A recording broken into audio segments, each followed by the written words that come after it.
बिस्मिल्लाहिर्रहमानिर्रहीम, अस्सलाम वालेकुम। आप इंटरनेशनल प्राइम टाइम न्यूज़ देख रहे हैं। मैं हूं कैसर खान। आपके सामने तमाम अब तक की बड़ी खबरें जो 13 मार्च 2026 तक की अपडेट है आपके साथ शेयर करने जा रहा हूं।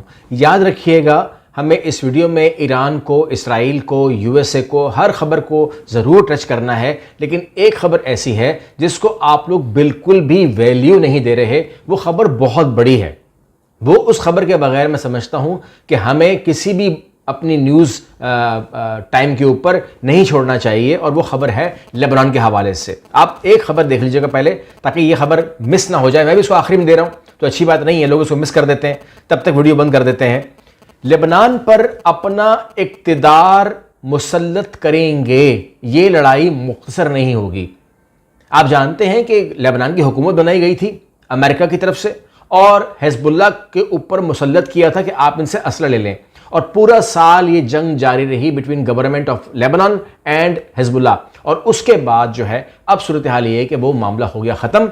अब इसराइली फ़ौज दाखिल हो चुकी हैं, वस्ती लेबनान तक जा चुकी हैं, बैरूत तक जा चुकी हैं, और खुला वहाँ पर फसाद जारी है, खुली बमबारी जारी है। और उन्होंने कहा कि ये हमारा जो टारगेट है वो क्या है, इक्तिदार हासिल करना लेबनान के ऊपर। पूरा लेबनान के ऊपर इसराइल अपने कब्जे का ऐलान करने वाला है, उसके अंदर घुस चुका है। वो कहता है ये हमारा जो साइड है ये खुली रहेगी, और इसके ऊपर कोई बात करने को तैयार नहीं है। ना ही मैं कोई रेजोल्यूशन देख रहा हूं, ना ही मैं कोई इसके ऊपर कोई तवज्जो देख रहा हूं, कुछ भी इस पर बात नहीं हो रही है। हैरत अंगेज है मेरे लिए कि हम किस तरीके से एक मुल्क को इतना इग्नोर कर सकते हैं और दूसरे मुल्क को इतना डिस्कस कर सकते हैं, ये मेरे लिए हैरत है। बहरहाल, इस वीडियो के एंड में मैं बात करूंगा 7 reason why Trump hasn't won the war, Iran war. तो ये जो बात है ये हमारी CNN की रिपोर्ट से होगी।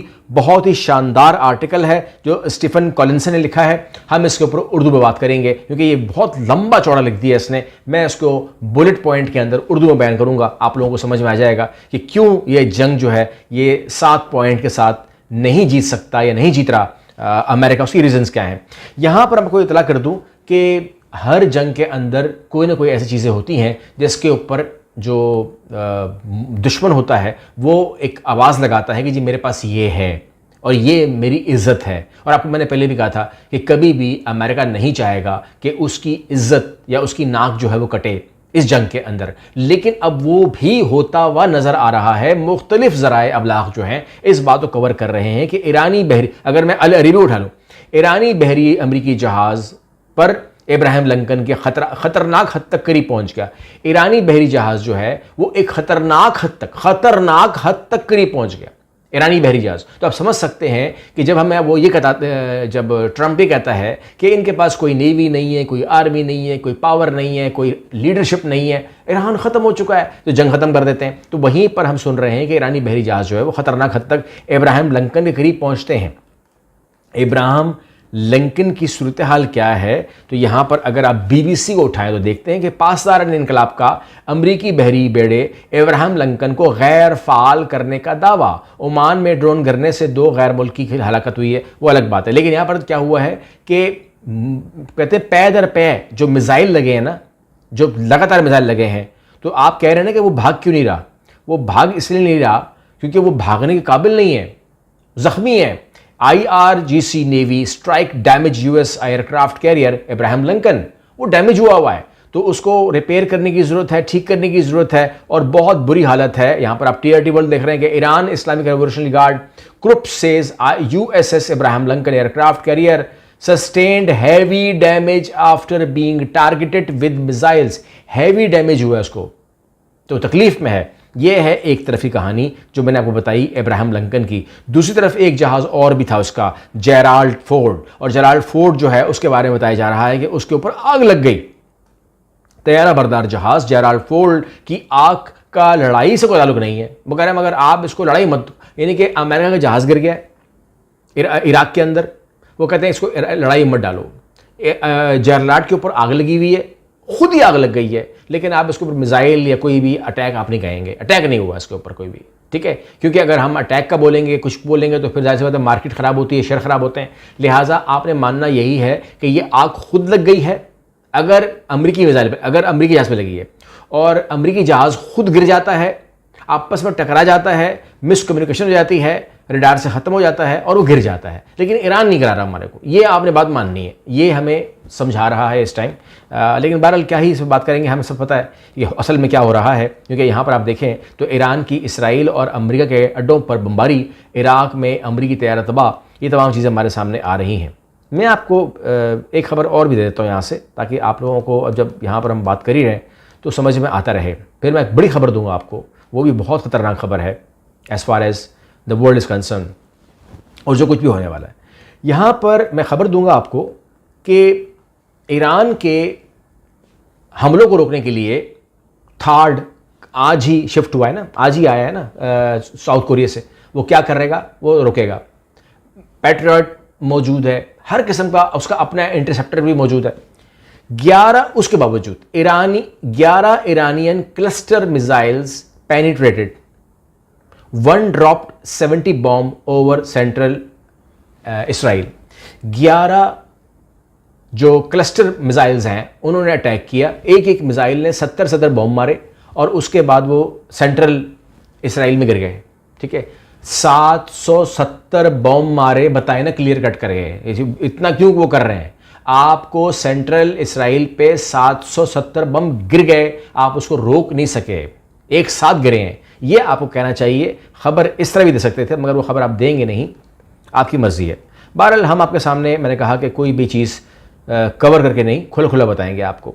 यहाँ पर ट्रंप कहते हैं कि ईरानी हुकूमत की अहम शख्सियात को हलाक करना मेरे लिए एक एजाज़ की बात है। ठीक है ना, तो इसलिए मैं कहूँगा कि अगर ईरान आपके इब्राहिम लिंकन को अटैक करता है या जरलाट को अटैक करता है या आपके जहाज़ उड़ाता है, उसके लिए भी मेरे ख्याल एजाज़ की बात ही होगी कि वो ये काम कर रहा है। और अगर वो आपके अड्डे ख़त्म कर देता है मशरिक़ वस्ता में, तो ये भी एक एजाज़ की बात होगी। इतने लंबे अरसे से जो आपने उनकी बिल बनाए हुए थे वो ख़त्म हो जाए, तो ये भी एजाज़ की बात है। आपने साउथ कोरिया से अपनी जो सिस्टम निकाल लिए हैं उनको नॉर्थ कोरिया के हवाले कर दिया है, ये भी एक एजाज़ की बात है, बहुत बड़ी बात है। आपने जापान का सिस्टम ख़त्म कर दिया, ये भी एक एजाज़ की बात है। तो यहाँ पर सूरत हाल जो है, एजाज़ात बहुत मिल रहे हैं यहाँ पर। ईरान जंग में वो कहते हैं अमेरिकन कि नई दुश्मन की एंट्री हो गई है। तो ये नया दुश्मन कौन है जी? नया दुश्मन कौन आ गया है मार्केट में? तो ये कहते हैं कि जी हौसी जो हैं वो रेड सी के अंदर हमको आते हुए नज़र आ रहे हैं। अच्छी बात हो गई है।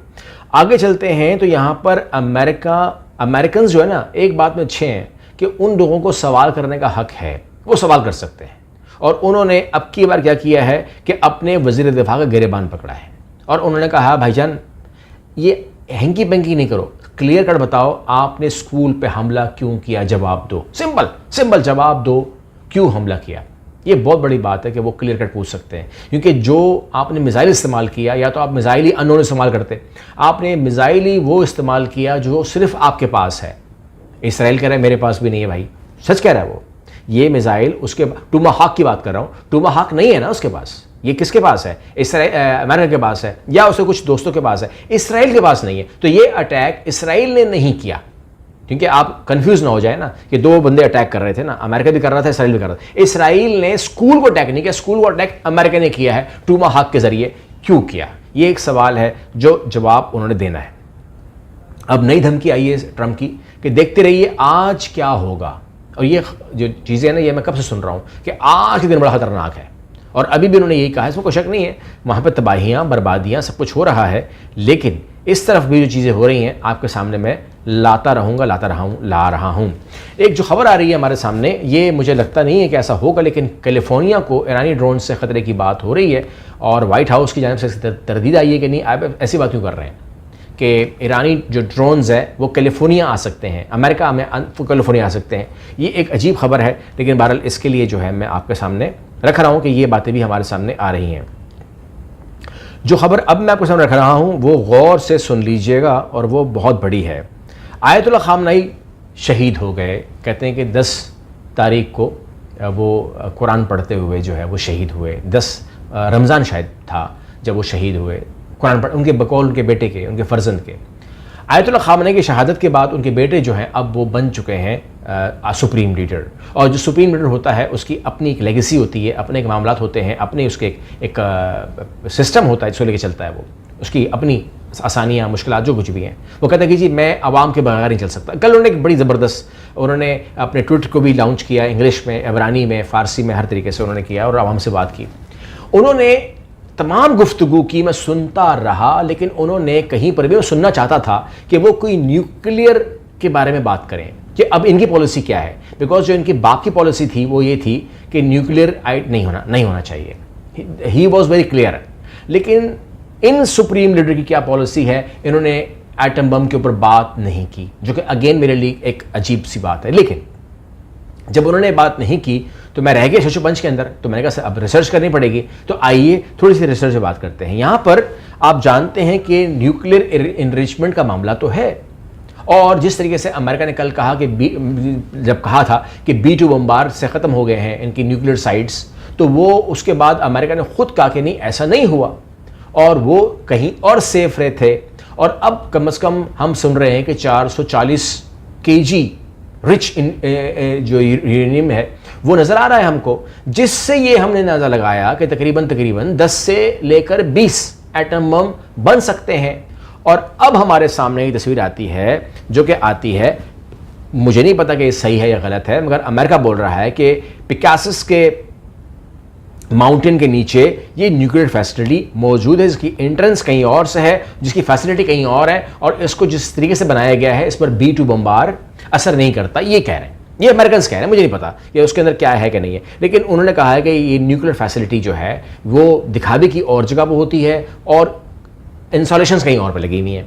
और उन्होंने फिर पूरा ब्रीफ किया कि जैसे हाथी के दांत और होते हैं, दिखाने के और होते हैं, खाने के और होते हैं, तो उन्होंने कहा कि ये प्लांट कहीं और लगा हुआ था लेकिन न्यूक्लियर फैसिलिटी कहीं और है। हमने कहा ठीक हो गया।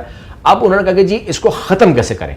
चलें मैं थोड़ा फॉक्स न्यूज़ चलता हूँ, फॉक्स क्या कहता है और ये जो वो कहता है उसकी खबर क्या है। कहते हैं US intelligence now believe Iran has moved its remaining uranium stockpile deep inside the Pickaxe Mountain a facility so that वगैरह वगैरह वगैरह, फॉक्स रिपोर्टिंग है। उसको कहते हैं कि विच इज़, अब कैसे ख़त्म होगा। कहते हैं special force would need to be physically inserted on the ground to shut it down. कहते कोई और हल नहीं है, B-2 बम्बार नहीं चलेगा, इसराइली फौज नहीं चलेगी, अमेरिकन फौज नहीं चलेगी। अगर कोई हल है तो एक ही हल है, और वो हल क्या है कि आपने बूट ऑन ग्राउंड करना है, फौज को आपने उतारना है, और वो फौज उतारने के बाद वो एंटर होगी इस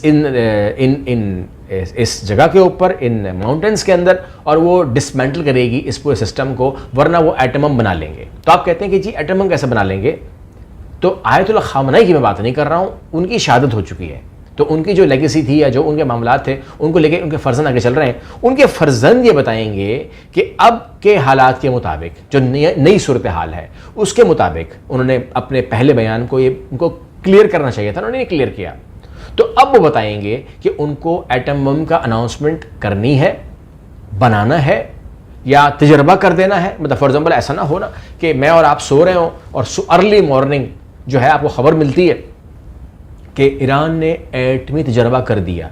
लेकिन अब अगर ये खबर आए तो हैरान मत होइएगा, क्योंकि मैंने आपके कान में इस हद तक तो डाल दिया है कि ये खबर आ सकती है कि मतलब हैरान मत होइएगा कि भाई ईरान ने एटमी तजर्बा कर लिया। मैं कहता हूँ कि यहाँ पर अमेरिका सही कह रहा है, अगर हम इनकी बात मान लेते हैं कि इस जंग के ख़त्म होने के दो रास्ते निकलते हैं अब। एक, या तो अमेरिका ग्राउंड पे उतर जाए, जिस तरह लबनान में उतरा हुआ है, मज़े कर रहा है, उतर जाए और उस माउंटेन में घुस जाए, और वहाँ घुसने के बाद सबको कत्ल कर दे, सबको मार दे, और उस यूरेनियम के ऊपर कब्ज़ा कर ले, और 440 kg यूरेनियम वहाँ से बरामद कर ले, और उसको किसी जहाज़ में डाले और उसको अमेरिका ले आए। एक हल ये है। दूसरा हल ये है कि अमेरिका के सामने ईरान जो है वो एटमी तजर्बा कर दे, और वो शुक्र अदा करें, जश्न मनाएं, और वो बोलेंगे जी हम तजर्बा कर लिया है, तजर्बा कामयाब हो गुजरा है, अब अगर किसी मुल्क ने हम पर हमला किया तो उसको जवाब एटम बम से दिया जाएगा। ये दूसरा हल है जो ईरान की तरफ से हो सकता है, क्योंकि अब जो सिनेरियो है वो आफ्टर खामनेई है, आफ्टर आयतुल्ला खामनेई है। तो आफ्टर आयतुल्ला खामनेई जो है वो सिनेरियो चेंज नज़र आ रहा है मुझको। लेकिन आपका इसके बारे में जो भी बिलीव हो वो ज़रूर शेयर कीजिएगा। नहीं, आखिरी खबर ये है कि आप कहेंगे कि आपने बात की थी शुरू में कि आप बताएंगे कि 7 reasons Y Trump hasn't won the Iran war, इसे बात करनी है। ये मैंने कहा कि अगर आपने इसको पढ़ना हो तो आप 13 तारीख का यानी कि आज का CNN का एडिशन पढ़ सकते हैं। ये आपके सामने खबर आ जाएगी। लेकिन जो लोग उसको नहीं पढ़ना चाहते, बहुत लंबा लिखा है इसने, ये स्टीफन कॉलिंसन है, इन्होंने बहुत अच्छा लिखा है, बहुत लंबा लिखा है। लेकिन CNN क्या सोचता है, अमेरिकन सोच है ना, तो वो आपको मैं अमेरिकन सोच के हिसाब से मैं बताता हूं कि अमेरिका इसके बारे में क्या बात कर रहा है, क्या सोचता है। एक ईरानी सोच नहीं है, पाकिस्तानी सोच नहीं है, दुनिया की सोच नहीं है, अमेरिकन। सबसे पहला पॉइंट है इसका कि बहरा हुर्मुज का बहरान, ईरान ने स्ट्रेट ऑफ हुर्मुज को बंद कर दिया है, जो दुनिया के तेल की एक बड़ी तरसील है। अमेरिका बहरिया के लिए इसे फौजी तौर पर खोलना नामुमकिन है या फिर बहुत ही मुश्किल है, यानी कि वो नहीं खोल सकते। अब इसके अंदर वो जो ट्रम्प कहता है ना कि उनके पास नेवी नहीं है, उनको वो रोक नहीं सकते, तो अगर वो वेलकम कर रहा है ना ईरान, तो मतलब ये हुआ कि अमेरिका ये बात यकीन करता है कि आबनाए हुर्मुज से खोलना अमेरिका की बस की बात नहीं है। क्या कहते हैं, खतरनाक है, हम जाने खतरनाक है। अच्छा, दूसरा कहते हैं कि सुप्रीम लीडर का मसला, पॉइंट नंबर 2, अली खामनाई को हलाक करने की कोशिश करने के बाद उनके बेटे मुश्तबा खामनाई जो हैं उन्होंने इक़्तिदार संभाल लिया है, जिससे वो जो ट्रम्प ने कहा था कि मैं इनका तख्ता उलट दूंगा, ठीक है ना, हुकूमत चेंज कर दूंगा, वो भी ख़त्म हो गया है। दूसरा, तीसरा कहा है कि इसराइल का मौक़िफ़, ट्रम्प चाह रहा है इस जंग से फरार, साफ कह रहे हैं वो लोग, जंग को ख़त्म करना चाह रहे हैं। इसराइल चाह रहा है इसका मंतकी अंजाम, वो कहता है कि जी बिल्कुल वाइट वॉश करना है, साफ करना है इसको हमने, जिसके अंदर बहुत ज़्यादा आपस में डिस्प्यूट है, इनकार भी नहीं कर सकते लेकिन उस पर बात भी करते रहेंगे। चौथा पॉइंट है जनाब वाला, वाज़े जंगी बयानिया की कमी, यानी कि अब तक अमेरिकन को वो बता ही नहीं पाए कि हम ये जंग लड़ क्यों रहे हैं। अब तक वो कह रहे हैं कि जी हमने अमरीकी इंतज़ामिया के बयानात में तज़ाद है और कन्फ्यूजन है और फ़तह के हवाले से भी कहानियाँ बना रहे हैं। ये तमाम चीज़ें जो हैं हमें समझ में अब तक नहीं आ सकी कि हमने कहा कि एक जुमले में बता दीजिए आपने ये जंग शुरू क्यों की। जाहिर बात है कि जो भी बातें वो कर रहे हैं उसका कोई सर पैर नहीं है। एटमी प्रोग्राम का मसला, ईरान का जौहरी प्रोग्राम मुकम्मल तौर पर ख़त्म नहीं हुआ, तकरीबन 200 किलोग्राम हाई इनरिच्ड यूरेनियम अब भी मौजूद है, जिससे मुस्तकबिल में दोबारा एटमी प्रोग्राम के इम्कानात हैं। ये खबर आपको मैंने शुरू में दे दी है। तो यहाँ पर 200 किलोग्राम ये क्लेम कर रहे हैं, 440 की खबर है, लेकिन अगर 200 ग्राम किसी के पास हो तो वो कम से कम 5 से 10 एटम बम बना सकता है। अगर इनकी खबर ही पकड़ लें तो दुनिया के लिए यही काफ़ी होता है। दिखाने के ना, खाली चलाना थोड़ी है। ईरान की सियासी सूरत हाल, छठा पॉइंट है, अमरीकी उम्मीद के बरअक्स अवामी बगावत सामने ही नहीं आई, यानी कि वो जो ये चाह रहे थे ना कि बगावत होने वाली है, वो तो हुआ ही नहीं। तो ये बहुत बड़ी नाकामी है। और सातवें पॉइंट में कहते हैं कि अमेरिका की दाखिली सियासी मुश्किलात, वहाँ पर क्या सूरत हाल है, कहता है कि तेल की कीमतों में इजाफा हो गया है, फौजी जानों का नुकसान रिपोर्ट हो रहा है और अमरीकी अवाम के लिए मुश्किलात पैदा कर रहा है, जिससे ट्रम्प के फतह के दावे के अवाम पसंद ही नहीं कर रहे। यानी कि वो कहते हैं कि यार आप ये बातें मत करो कि ईरान हार गया है, ईरान के पास कुछ नहीं बचा, क्योंकि यहाँ पर हमारी सूरत क्यों ख़राब हो रही है, हमारे क्यों कॉस्ट बढ़ रही है, हमारे क्यों फ़ौजी मर रहे हैं। अगर वहाँ कुछ नहीं है, तुम जीत चुके हो, तो जीतने के बाद कहाँ फ़ौजी मरते हैं। तो ये तमाम चीज़ें जो हैं ये अमेरिका के लिए एक बहुत ही अच्छे आर्टिकल में समोया है नेल्सन साहब ने। मैं तारीफ़ करता हूँ और अब इंशाल्लाह हम आपसे अगली वीडियो में मुलाकात होती है। अपना बहुत सारा ख्याल रखिएगा। अल्लाह हाफ़िज़।